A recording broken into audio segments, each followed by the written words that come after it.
ఈరోజు సంఘాన్ని కాదు చెరిపేది, దేన్ని చెరుపుతున్నారు? వాక్యాన్ని చెరిపేస్తున్నారు. అపోస్తలుడైన పౌలు అంటాడు, అనేకుల వలె మేము చెరిపిన వారము కాదు. చాలా మంది చెరిపేస్తున్నారు. ఉన్నది ఒకటైతే మరొకటి లేనిది దాన్ని చేసి చెరుపుతూ ఉన్నారు. అలో సంగమా, మేమైతే చెడిపేసి పాడు చేసేటోళ్ళము కాదు. విశ్రాంతి దినం ఎప్పుడు? బైబిలు ప్రకారము, యూదుల ప్రకారము విశ్రాంతి దినం ఎప్పుడు? శనివారం. ఏంటి? బైబిల్ ప్రకారము ఆదివారం 1 అట్లా వస్తుంది వాళ్ళ లెక్క. మరి భక్తుల ప్రకారము, అపోస్తలుల ప్రకారము విశ్రాంతి దినం ఎప్పుడు చెప్పు? ఆదివారము. బైబిల్ ప్రకారమేమో శనివారము, అది యూదుల ఆచారము. భక్తుల ప్రకారమేమో ఆదివారము, అది భక్తులది, మనలాంటి వాళ్ళది. ఎప్పుడుది? ఆదివారము. మరి ఏ రోజు అటెండ్ అవ్వాలి? ఆశీర్వాదం వచ్చే రోజులేవి? ఏ రోజులు? ఇవి కాక ఆశీర్వాదం వస్తుందా? ఈ దినము కాక స్వస్థత వస్తుందా? ఈ దినము కాక అభివృద్ధి వస్తుందా? చాలామంది దేనికి అటెండ్ అవుతున్నారు? ఆదివారం విశ్రాంతి దినాన్ని దొంగలించేటట్లుగా, ఆదివారంలో ఏమీ లేదు అన్నట్లుగా దేవుని ఆజ్ఞను తిప్పి మరొక రోజు పెట్టి అది నీ బ్లెస్సింగ్ రోజు అంటున్నారు. ఇది వాక్యానుసారమా? వాక్యానికి వ్యతిరేకమా? స్వస్థత దేవుడు ఎప్పుడు చేయడు? దేవుడు స్వస్థపరచడానికి ఒక రోజు నియమించాడా? ఆ గ్రామానికి పోయాడు, ఆ గ్రామంలో చెప్పాడు. బేతనీకి పోయాడు, అక్కడ అద్భుతం చేశాడు. సారేపతికి పోయాడు, అక్కడ అద్భుతం చేశాడు కదండి. పోయిన వారం మనం నేర్చుకున్నాం. ఏ దేశానికి వెళ్ళిపోయాడు? సమరయ్యకి వెళ్ళిపోయాడు. సమరయ్యలో అనేకమైన అద్భుతాలు. ఒక రోజు ఉందా ఆయన స్వస్థపరచడానికి? నేను ఒక రోజు, బాప్తిసం ఇవ్వడానికి ఒక రోజు, ఆ రోజు చేయడం ఏమన్నా రోజు పెట్టారా? ఈ రోజు ఏం చేస్తున్నారు మరి? ఆదివారం కాదు, ప్రభు అయిన యేసుక్రీస్తు ప్రభు చనిపోయిన రోజు కాదు, కానీ వేరు రోజులు పెట్టి ఆ రోజు సమస్తం జరుగుతాయి. ఏం జరుగుతాయి? ఆ రోజు చేస్తాడు యేసయ్య? ఏ రోజు చేస్తాడు ఈయన? మరి అట్లాంటప్పుడు ఆదివారం విశ్రాంతి దినం ఎందుకు? రాబోతుంది ఒక రోజు భక్తిహీనులు అయినందు వారందరికీ ఆదివారం తీసేస్తాడంట. తీసేయాలి. భక్తులకి ఏ రోజు దేవునితో సహవాసం ఏ రోజు అయితే ఏంటండి? ప్రతిరోజు గడిపేవాడికి, ప్రతిరోజు ఆయన రూపంలోనూ, ప్రతిరోజు ఆయన సారూప్యంలో, ప్రతిరోజు ఆయన అంటుకున్న వాడికి ఏ రోజు కావాలా? ఏ రోజు కావాలి చెప్పండి? పెట్రా బాబు, త్వరగా పెట్టు అన్నాను నేను అందరం సభ ఎదురు చెప్తున్నాను. ఆదివారము క్రైస్తవ్యం పెరిగిపోతుంది, అన్యుడికి అర్థమవుతుంది, దేశానికి అర్థమవుతుంది ఆదివారం యొక్క ప్రత్యక్షత. ప్రభువుని నమ్మిన వాళ్ళకి అర్థమవుతుందా? ఈ ఆదివారం వచ్చేటప్పటికి వ్యాపించేస్తున్నది క్రైస్తవ్యం, రూపించేస్తుంది క్రైస్తవ్యం. ఎటు చూసిన నలుదిశలో వీళ్ళే ఆవరించారు అని దుష్టుడైన వాడికి పక్క వెన్నులో నుంచి భయం వస్తుంటే, అందుకని ఆదివారం అనేది వినిపించకూడదు. ఆదివారం స్కూల్ పెట్టాలి, ఆదివారం డ్యూటీ పెట్టాలి, సెలవు మాత్రం ఇవ్వడానికి లేదు, వేరొక రోజు సెలవు పెట్టాలని వాళ్ళు ముందుకు వస్తుంటే, దేవుని సేవ దేవుని సేవ దేవుని సేవ అని చెప్పి ఆదివారాన్ని క్రమము లేకుండా ఆదివారం పాటించిన వాళ్ళందరూ వేరొక రోజు యేసుపాదం అని చెప్పిందే. హలో, యేసుపాదం అని చెప్పింది, దానికి క్రమం పెట్టారు. దానికి బైబిల్లో ఎక్కడుంది క్రమం? ఆ స్వస్థపరచడానికి ఒక దినాన్ని పెట్టలేదు ఆయన. స్తోత్రం. ఇక్కడ అంటున్నది కదా, వాక్యం అంటున్నాడు కదా, అనేకులు పాడు చేస్తున్నారు. అనేకులు పాడు చేసినట్లుగా మేము పాడు చేసేటోళ్ళం కాదు, మేము బాగు చేస్తున్నాం. ఈ లోకంలో కూడా ఆ రోజుల్లో పాడు చేసేటోళ్ళు ఉన్నారు, ఈ రోజుల్లో కూడా పాడు చేసేవాళ్ళు ఉన్నారు. అది నేను చెప్పట్లేదు, అపోస్తలుడైన పౌలు చెప్తున్నాడు. చదవని తర్వాత, మేము దేవుని వాక్యమును కలిపి చెరిపడి అనేకుల వలె ఉండక నిష్కపటము దేవుని వలన నియమింపబడిన వారమే యేసుక్రీస్తునందుండి దేవుని ఎదుట బోధిస్తూ ఉన్నాం. యేసుక్రీస్తు పక్షాన నిలబడిన వారం మేము, యేసుక్రీస్తు చిత్తాన్ని బోధించే వారము, దేవుని ఎదుట ఉన్నాం. దేవునికి లెక్క చెప్పవలసిన వారమై కూడా ఉన్నాం. అందుకని ఎట్లా పడితే అట్లాగా వారు చనిపోయినట్లుగా మేమైతే చెరపలేము. ఎవరిని చెరపలేం? సంఘాన్ని. ఎవరిని చెరపలేం? దేవుని వాక్యాన్ని. సంఘమేగా దేవుని వాక్యం వినేది, బయట వాళ్ళు వింటారా? మేము చెరపలేము అంటున్నారు. ఇంకా ఏమంటుంది? ఎవరో చూస్తున్నారు, ఎవరో ప్రేమిస్తున్నారు, ఎవరో పెడుతున్నారు, ఎవరో మమ్మల్ని ప్రేమిస్తున్నారు, మమ్మల్ని హక్కును చేర్చుకుంటున్నారని ఎక్కడ బెండైన వారం కూడా కాదు. స్తోత్రం. క్రీస్తు సువార్తను ప్రకటించి త్రోయకు వచ్చాడంట పౌలు గారు. త్రోయకు వచ్చిన తర్వాత మంచి సపోర్ట్ అక్కడ ఉందంట. చూసుకునే సపోర్టు, ప్రేమించే సపోర్టు, పెట్టే సపోర్టు, ఆదరించే సపోర్టు, ఏమండి పౌలు గారు అవసరాలు తీర్చే సపోర్టు ఎక్కడుంది? త్రోయలో ఉందట. త్రోయలో ఉన్న విశ్వాసులందరూ చక్కగా అమితమైన సత్కార్యాలు చేస్తున్నారట. అక్కడ ముఖ్యమైన వ్యక్తి లేడు. ఎవరో వ్యక్తి? తీతు లేడు. అందరూ ఉన్నారు కానీ తీతు గారు లేరు అక్కడ. తీతు లేకపోతే మీరు ఎంత ప్రేమించినా అసలైన నా వ్యక్తి లేడు కాబట్టి నేను అక్కడ నేను మాసిదోనియాకి వెళ్ళిపోతాను. పౌలు గారు పరిచర్య చేశాడు. పౌలు గారు సువార్త ప్రకటించారు. పౌలు గారు అనేకమైన సంఘాలు కట్టి కొంతమందిని నాయకులు పెట్టి యేసుక్రీస్తు పక్షాన నువ్వు నిలబడాలి, తండ్రి అయిన దేవుని ఎదుట నిలబడి సంఘాన్ని స్థాపించాలని ఈయన స్థాపించిన సంఘాలు కొన్నేమో వేరు వాళ్ళకి ఇస్తూ వచ్చాడు. పరిచర్య చేయించడానికి కొంతమందిని నియమించాడు. వాళ్ళు పరిచర్య చేస్తున్నారు.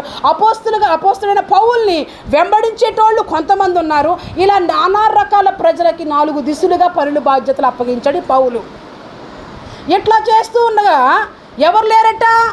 దేవుడే ద్వారాలు తెరిచినప్పటికీ చూచేటోళ్ళని, ఆదరించేటోళ్ళని, ప్రేమించేటోళ్ళని, అమ్మో చూసేవాళ్ళు ఉన్నారని, ఆదరించేవాళ్ళు ఉన్నారని ఆగిపోలేదు. ముఖ్యమైన వ్యక్తి లేడు అక్కడ. స్తోత్రం. ఏ వ్యక్తి లేడు? వీళ్ళందరికంటే ఇంపార్టెంట్ అయిన వ్యక్తి తీతు అనుకుంటా.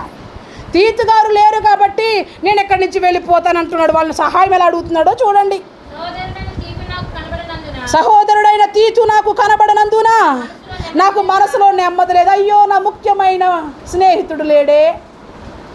మీరందరూ ఉన్నారు కానీ ఎవరు లేరు. నా స్నేహితుడైన తీతు లేడు.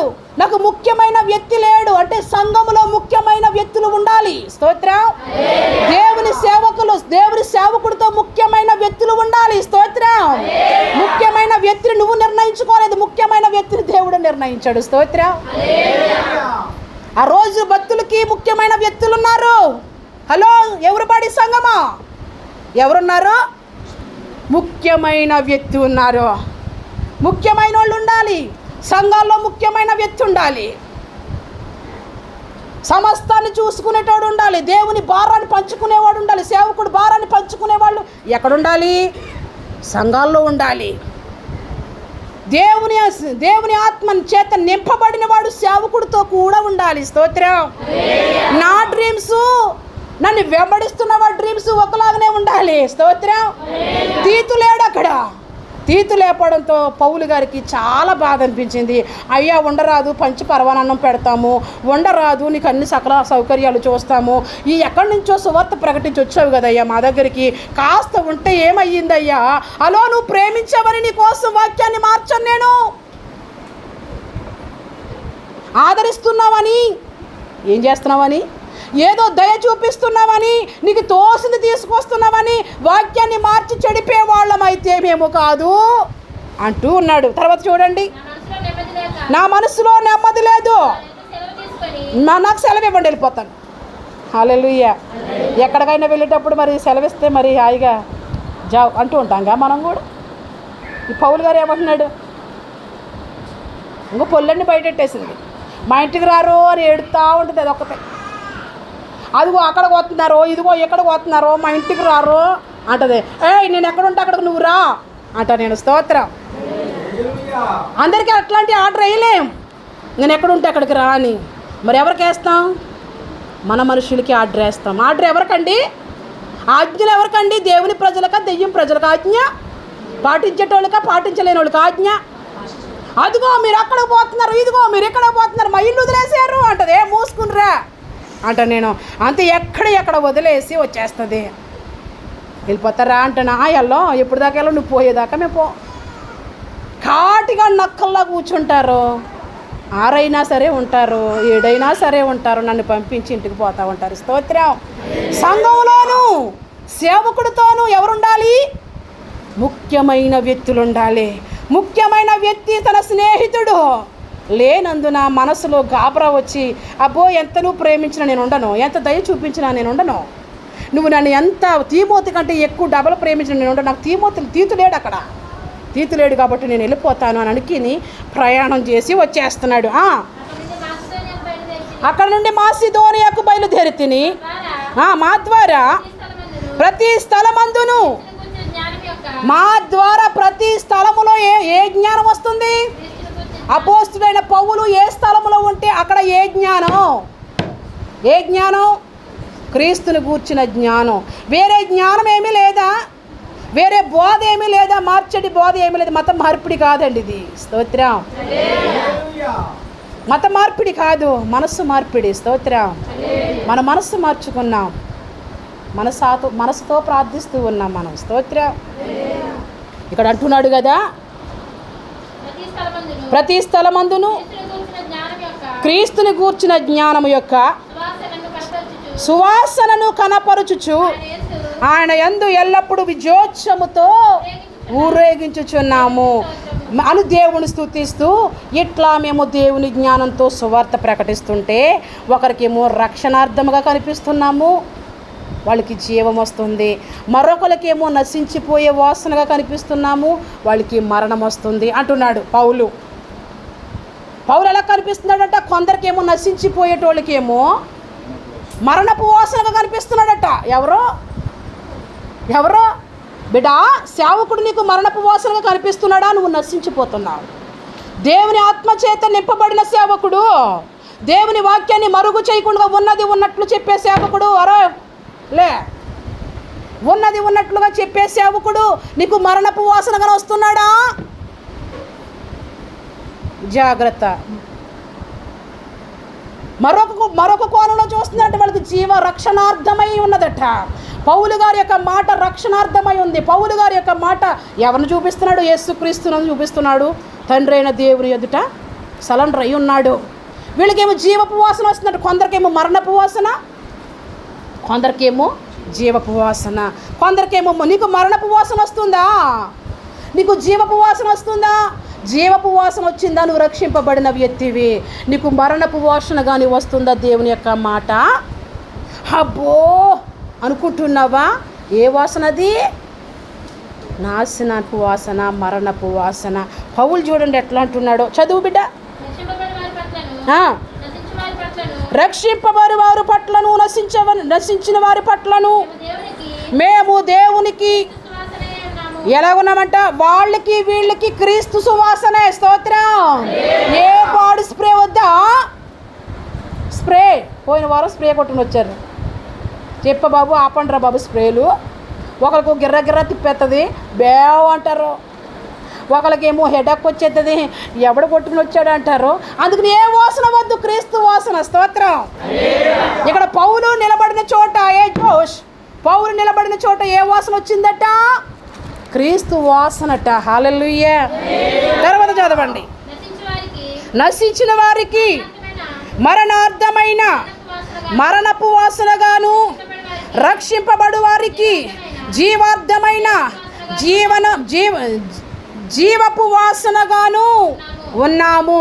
నీ వాసన బట్టి నువ్వు రక్షింపబడ్డావో, నీ వాసనను బట్టి నువ్వు నాశనానికి పోయే మార్గంలో ఉన్నావో సంగమ నీకు అర్థమైపోద్ది. వాక్యం విన్నప్పుడు, యేసు కోసం విన్నప్పుడు, తండ్రి అయిన దేవుడి కోసం విన్నప్పుడు, పరిశుద్ధాత్ముడి కోసం విన్నప్పుడు నీకు ఏం వాసన రావాలి? సువాసన. ఆ భోజన బంతిలో సీమోని ఇంటిలో అభిషేకం చేసింది అత్తరితో యేసయ్యను. హల్లెలూయా. అప్పుడు ఆ ఇల్లు ఎలా వచ్చేస్తుంది? సువాసన. ఇల్లంతా సువాసన. హల్లెలూయా. మీ ఇల్లంతా సువాసన రావాలి యేసు నామములో. మీ ఇంటిలో మరణపు వాసన పోయి, మీ ఇంటిలో నాశనపు వాసన పోయి, యేసు నామములో జీవపు వాసన విడుదలవునుగాక. శాపం పోయి, కీడిపోయి, ఆశీర్వాదం రిలీజ్ అవునుగాక. పౌలు గారు కొందరికి అటు కనిపిస్తున్నాడు, కొందరికి ఇటు కనిపిస్తున్నాడు. ఒక వ్యక్తి రెండు రకాలుగా ఎందుకు కనిపిస్తున్నాడు? దేవుని వాక్యాన్ని అంగీకరించలేని వారికి మరణపు వాసన, దేవుని మాట జీర్ణించుకోలేని వారికి మరణపు వాసన, దేవుని మాటను ఒప్పుకోలేని వాళ్ళకి మరణపు వాసన, దేవుని మాట అంగీకరించే వాళ్ళకి రక్షణార్థమైన వాసన, దేవుని మాటను స్వీకరించే వారికి ఎలా ఉంది? జీవపు వాసన వస్తుంది. ఆ ఇద్దరు ఎక్కడున్నారు? పౌలు గారితోనే ఉన్నారు. పౌలు గారి నోట్లో నుంచి ఒక మాటే వస్తుందా, రెండు మాటలు వస్తున్నాయా? పౌలు గారి నోట్లోంచి ఎన్ని మాటలు వస్తున్నాయి? ఎన్ని మాటలు? పౌలు గారు మాట్లాడితే ఒక మాట మాట్లాడతారా, రెండు మాటలు మాట్లాడతారా? ఒక మాటే మాట్లాడతారు. వినేవాళ్ళు ఎంతమంది ఉంటారు? వేల మంది ఉంటారు. వేల మందిలో ఎట్లా ఉంటారు? రక్షింపబడిన వారికి అయితే జీవార్థముగాను, మరణానికి నశించిపోయే వారికి అయితే మరణపు వాసనగాను ఉంటుంది. నీకు మరణపు వాసనగా ఉంటుందా? మేల్కోవాలి. నీకు మరణపు వాసనగా ఉండడానికి వీర్లేదు. అనేకులు చెడిపినట్లు మేము చెడపట్లేదు బిడ్డ. స్తోత్రం. నేను క్రీస్తు ఎదుట నిలవబెట్టి నిన్ను అగ్నిలోకి వెళ్ళి ఫిల్టర్ చేస్తే, పప్పు కడిగి ఆ మిక్సీలో వేస్తే, ఆ గ్రైండర్లో వేస్తే, అది తిప్పి తిప్పి తిప్పి నువ్వు ఎంతైతే ఇంత కావాలంటావు. నువ్వు ఎంతైతే ఎంత రావాలని పొయ్యి వాటర్, అటు నుంచి పొయ్యి వాటర్ అంటాను. నేను ఎంత వేసానో అంతే రావాలి బయటకు అంటాను. స్తోత్రం. అంతకు మించి ఎక్స్ట్రా తెచ్చారో జాగ్రత్తగా నువ్వే వాడేసుకో అంటాను. నేను ఇచ్చింది ఎంత అయితే నువ్వు ఎంత తెచ్చావేంటి లోపలికి? లోట పప్పు వేసేమా, లోట పప్పే రావాలి మళ్ళీ లోపలికి. ఎక్కువ రాకూడదు. ఎక్కువ వస్తే మంచిదే కాబట్టి పాలు లేవు అందులో. 10 రోజులు తిందామని ఇంత వేసి ఇంత వేస్తావా? ఓక తవుడు చిట్టి ఎన్నాళ్ళు తింటే బలం అది నీకు. అంతే కదా. పడుతుందమ్మా అంటారు. పడదు. లోటనే వెయ్యండి, ఇంకా లోటకు తక్కువే వెయ్యండి అందులో పాళ్ళు. అంతకుమించి ఎక్స్ట్రా చేస్తారు మీ ముఖాన్ని కూడా ఎత్తాను మళ్ళీ అంటాను. పాళ్ళు ఎక్కువైపోవడానికి వీర్లేదు. ఉన్నది ఉన్నట్లే. అందులోకి ఏది కలిపి ఎక్కువ చేయడానికి వీర్లేదు. ముద్ద పులిసిపోతే ఏమైపోతుంది? పిండంతా పులిసిపోతుంది. అందుకు పులుపు మనలో కానీ, మన ఒంటిలో కానీ, పులుపు మన సంఘంలో కానీ ఉండడానికి వీరలేదు. ఎవరు చూసినా, ఎవరు చూడకపోయినా, ఎవరు ప్రేమించినా, ఎవరికి ప్రేమించకపోయినా స్వచ్ఛమైనది అందించాలి, స్వచ్ఛమైనదే మనం చూపించాలి లోకానికి. స్తోత్రం. తర్వాత చదువు. కావున ఇట్టి సంగతులకు చాలిన వాడెవడు? మేము దేవుని వాక్యమును కలిపి ఇవన్నీ చెబుతూ కలిపిడి అనేకుల్లా మేము లేము. దేవుని వాక్యాన్ని కలపట్లేదు, దేవుని వాక్యాన్ని మేము పాడు చేయట్లేదు. నిన్ను ఫిల్టర్ చేయవలసి వచ్చినా, నిన్ను అగ్నిలోకి వచ్చినా నువ్వు సువర్ణంగా బయటికి రావాలి, అగ్గిలా నువ్వు బయటికి రావాలి, కాలిపోయి బూడిదలా నేను తయారు చేయట్లేదు అని పౌలు తన సంఘానికి చెప్తూ ఉన్నాడు. మేము కలపట్లేదు బోధ. ఈరోజు వాక్యాన్ని కల్పితం చేసేస్తున్నారు, ఈరోజు వాక్యాన్ని పాడు చేసేస్తున్నారు. ఉన్నది ఉన్నట్లు చెప్పట్లేదు. ఉన్నది ఉన్నట్లు చెప్పడానికి సేవకుడికి భయమే. ఎందుకంటే ప్రార్థన చెయ్యి సంగమా అంటే ప్రార్థించాలి సేవకుడు, ఉపవాసం ఉండు సంగమా అంటే సేవకుడు ముందు ఉపవాసం ఉండాలి. మళ్ళీ సేవకుడు మెలుగుగా ఉండంటే మళ్ళీ చెప్పాలంటే తిన ఉండాలి. ఫస్ట్ తిన జాగ్రత్తగా ఉండి సంఘానికి జాగ్రత్తలు, తిన ముందు మారి సంఘానికి ముందు జాగ్రత్తలు చెప్పాలి. పరిశుద్ధంగా ఉండు సంఘం అంటే సేవకుడు ఫస్ట్ పరిశుద్ధంగా ఉండాలి. నీతిగా ఉండు సంఘం అంటే ముందు నీతి సేవకుల్లో ఉండాలి. ఎంత నీతి ఉండాలి? యేసుక్రీస్తు అంత నీతి ఆయన ఎదుటికి వచ్చినప్పుడు తూకేంత పరిశుద్ధత ఉండాలి. సంఘానికి బోధించాలంటే ముందు అన్ని లక్షణాలు, అన్ని కోట్లు. అందుకే సగం దేవుడు సేవకుడే. స్తోత్రం. సగం దేవుడు ఎవరో? సేవకుడే. ఏ కాడు మోస్తున్నాడు? ఎవరి భారం మోస్తున్నారు? ఎవడి భారం మోస్తున్నాడండి సేవకుడు? సగం సేవకుడు దేవుడే.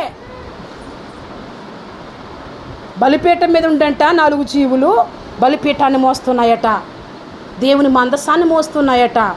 మందసం మోసేటోళ్ళు సంఘంలో కావాలి. స్తోత్రం.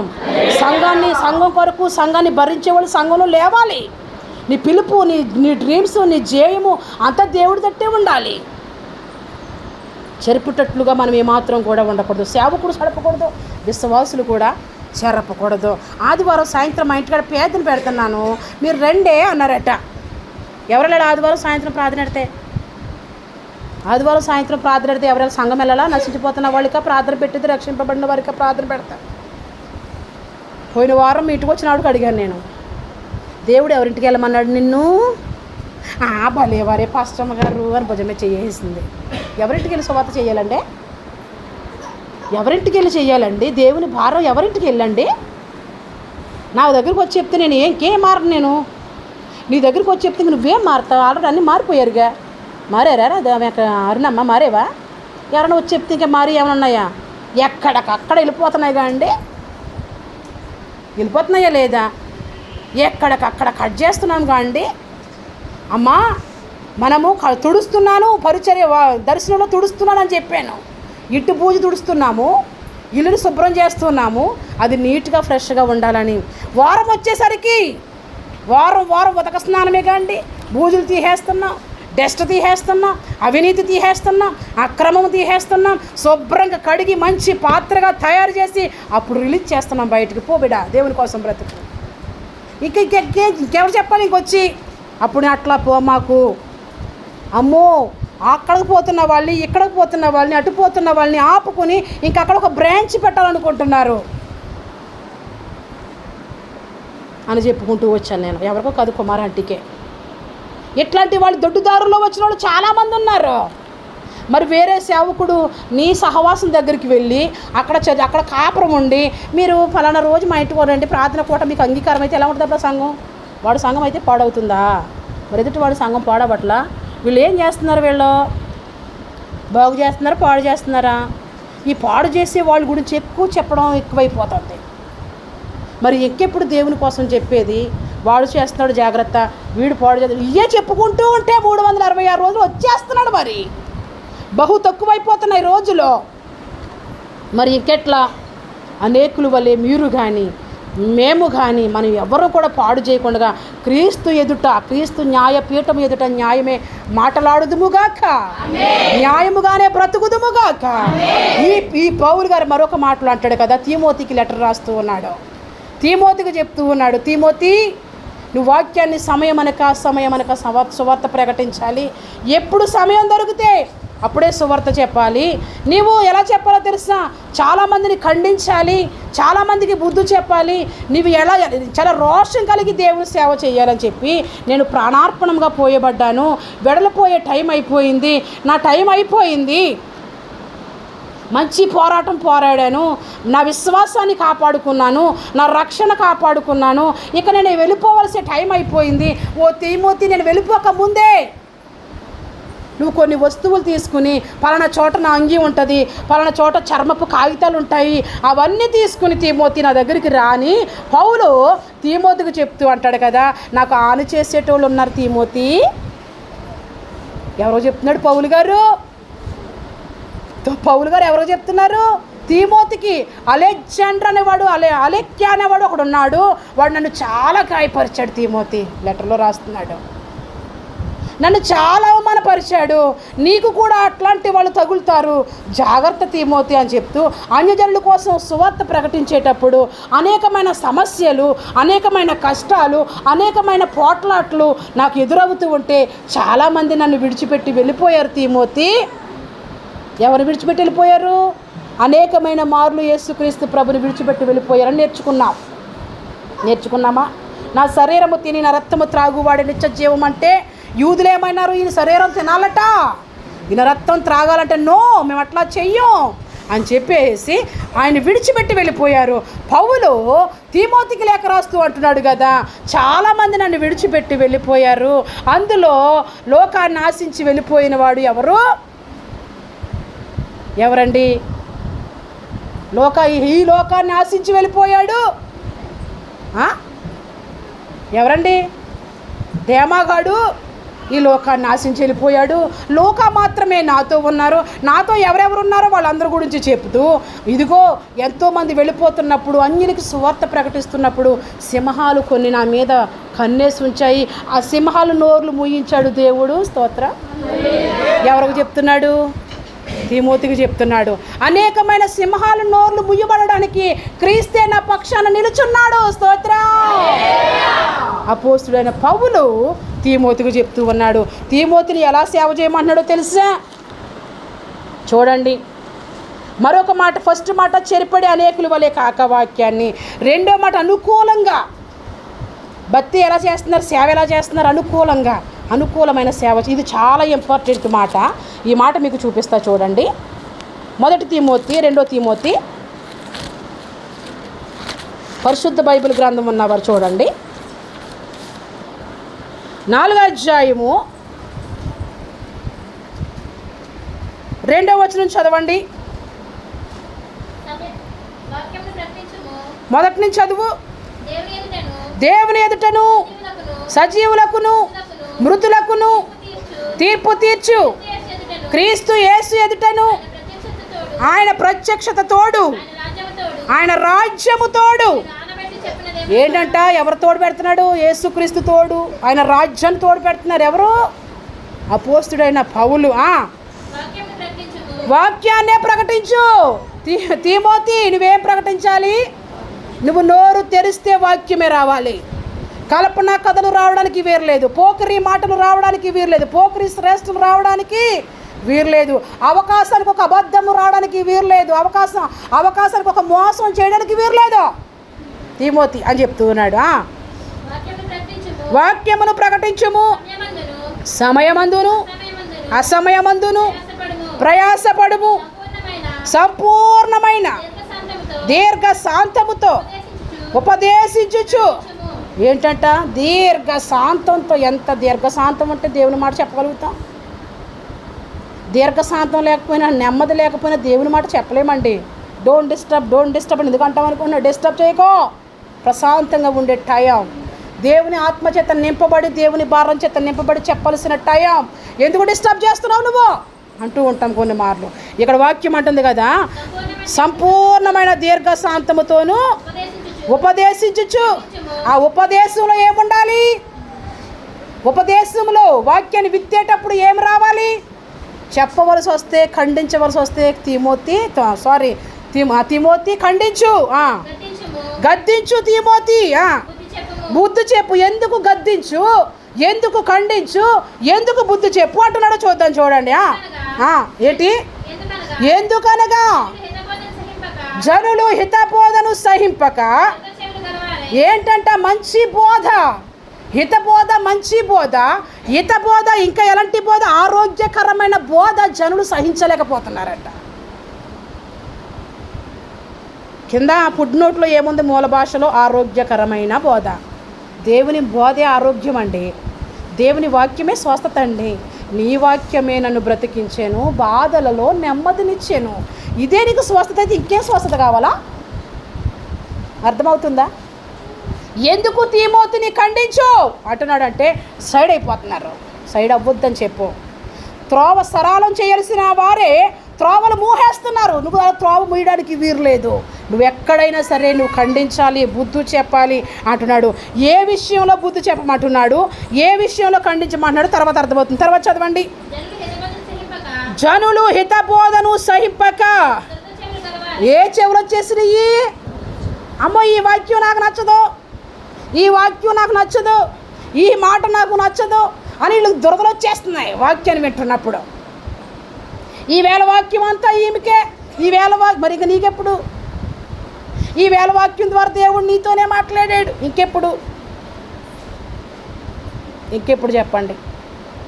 ఇంకెప్పుడు మనతో మాట్లాడతాడు? జనులు దురద చెవులైపోయిన జనులకి వాక్యాన్ని లోపలికి వెళ్ళనివ్వట్లేదు, వాక్యాన్ని జీర్ణించుకోలేకపోతున్నారు, వాక్యానికి లోబడలేకపోతున్నారు అని చెప్పుతూ స్వకీయ దురాలోచనలకు అనుకూలమైన. ఎవరినంట? దురాలోచన చేయాలని దురాశపడి బోధకులను సిద్ధం చేసేసుకున్నారట. తిమోతి అట్లాంటి వాళ్ళు నువ్వేం చేయాలో తెలుసా? వాక్యాన్ని చూపించి బదలు కొట్టావు. స్తోత్రం. రాజీ పడకు.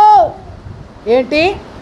మాకు ఈ సేవకుడు వద్దు, మరే సేవకుడు కావాలా? ఈ సేవకుడు కావాలని వీళ్ళట ఏ స్వభావంతో ఉన్నారో, ఏ బుద్ధులతో ఉన్నారో, ఏ లోకాసులతో ఉన్నారో, ఏ శరీరాసులతో ఉన్నారో అట్లాంటి సేవకుడిని చూసుకుని వాక్యానుసారమైన సేవకుడిని విడిచిపెట్టి వీళ్ళు ఏమైపోతున్నారంట? బోధకుని పోగు చేసేసుకుంటున్నారట.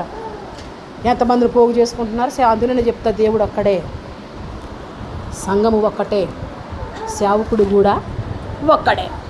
సేవకులు ఉండడానికి వీరలేదు. మందే బోధ ఇప్పుడు ఈరోజు చూపించే మీ రిఫరెన్స్ మనదే బోధ. ఇప్పుడు మనదెవరి బోధ? మన బోధ యేసుక్రీస్తునందుందా? మన బోధ తండ్రి ఎదుట ఉన్న బోధేనా? ఎస్, తండ్రి ఎదుట ఉన్న బోధే. స్తోత్రం. దేవుని కోసం చెప్పాలంటే ధైర్యము దన్ను ఉండాలి, సగం దేవుడులా ఉండాలి, దేవుని చేత నడిపించే ఆ స్పిరిట్ అయి ఉండాలి. హల్లెలూయా. ఎవరు వస్తారో ముందే చెప్తాం, ఎవరు ఆగిపోతారో ముందే చెప్తాం. అబ్బో, దేవునికి స్తోత్రం. మాట్లాడే దేవుడు మీ అందరి ఇంట్లోనూ మాట్లాడాలి. స్తోత్రం. మాట్లాడే దేవుడు మీ అందరి ఇంట్లోకి దిగి రావాలి. స్తోత్రం. మాతో ముచ్చటించే ఈ దేవుడు మీతో కూడా ముచ్చటించాలి. స్తోత్రం. ఆయనతో ఏకమైపోవాలండి. ఓ తిమోతి, బోధకులు సిద్ధం చేసేసుకుంటున్నారయ్యా, బోధకుల్ని పోగు చేసేసుకుంటున్నారయ్యా, మాకు ఈ సేవకుడు వద్దు అంటున్నారయ్యా. వాక్యానుసారమైన ఆ సేవకుడిని విడిచిపెట్టేసి దురద చెవులు గలవారై తమ ఇష్టం నెరవేర్చట్లేదని, తమ ఆలోచన సంఘంలో నెరవేర్చట్లేదని, సంఘంలో వాళ్ళకి విలువ లేదని, సంఘంలో వారికి పేరు లేదని పేరు తెచ్చుకోవడం కోసం కొంతమంది సేవకులను పోగేసుకుంటున్నారయ్యా. అట్లాంటి వాళ్ళు నువ్వు చూసేటప్పుడు రోషం రావాలి. అట్లాంటి అక్రమకారులు నువ్వు చూసేటప్పుడు మండాలి. అట్లాంటి వారు నువ్వు చూసేటప్పుడు నువ్వేం చేయాలి? ఉపదేశించడానికి, మౌనంగా ఉండడానికి వీరు లేదు అని చెప్తున్నాడు. చదువు మళ్ళీ.